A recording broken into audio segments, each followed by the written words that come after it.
জাতীয় শহীদ সেনা দিবসে বনানীর সামরিক কবরস্থানে শ্রদ্ধা নিবেদন করছেন রাষ্ট্রপতি মোহাম্মদ শাহাবুদ্দিন। আমরা সরাসরি যাচ্ছি সেখানে।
দর্শক, আমরা দেখতে পাচ্ছি প্রধানমন্ত্রী এবং রাষ্ট্রপতি শ্রদ্ধা নিবেদন করতে যাচ্ছেন। আপনারা জানেন 2009 সালে পিলখানা হত্যাকাণ্ডে বেশ অনেক সেনা সদস্যদের হত্যা করা হয়েছিল।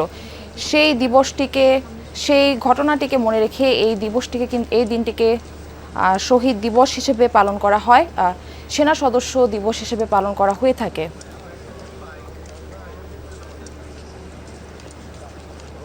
পিলখানা হত্যাকাণ্ডের নেপথ্যে দেশ ও জনগণের স্বাধীনতা, সার্বভৌমত্ব বিরোধী তৎপরতা বিদ্যমান ছিল বলে মন্তব্য করেছেন প্রধানমন্ত্রী তারেক রহমান। জাতীয় শহীদ সেনা দিবস উপলক্ষে দেয়া বাণীতে তিনি এই কথা বলেন। এ সময় পিলখানায় শহীদ সেনা কর্মকর্তাদের আত্মত্যাগ স্মরণ করে ভবিষ্যতে সশস্ত্র বাহিনীর বিরুদ্ধে সব ধরনের ষড়যন্ত্র রুখে দেওয়ার কথা বলেন প্রধানমন্ত্রী। পিলখানায় সংঘটিত সেনা হত্যাকাণ্ডের বিচার চলমান রয়েছে বলেও উল্লেখ করেন তারেক রহমান।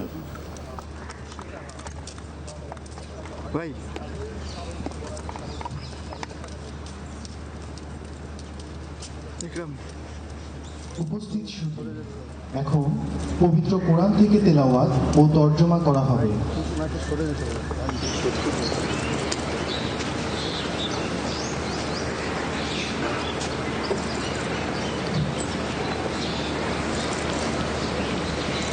السلام عليكم ورحمة الله. أعوذ بالله من الشيطان الرجيم.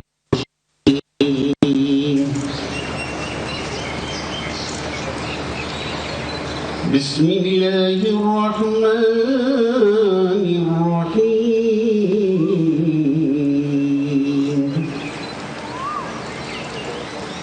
يا أيها الذين آمنوا استعينوا بالصبر والصلاة إن الله مع الصابرين.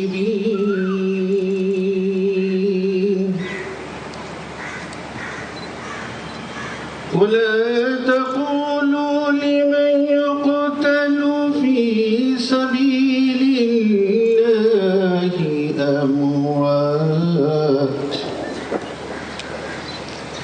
بل أحياء ولكن لا تشعرون. صدق الله العظيم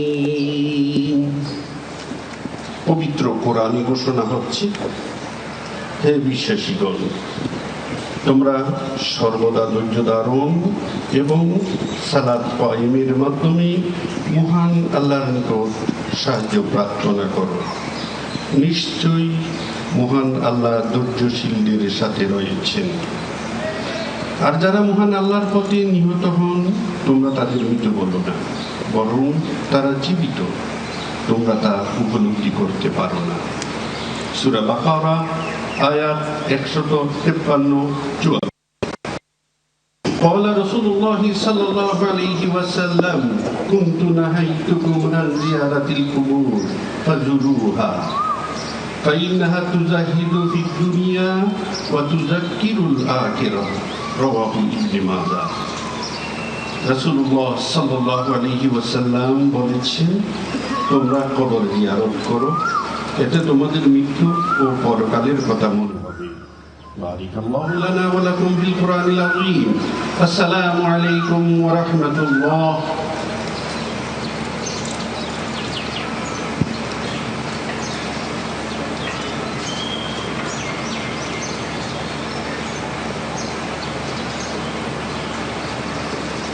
এখন মহামান্য রাষ্ট্রপতি পুষ্পস্তবক অর্পণ করবেন।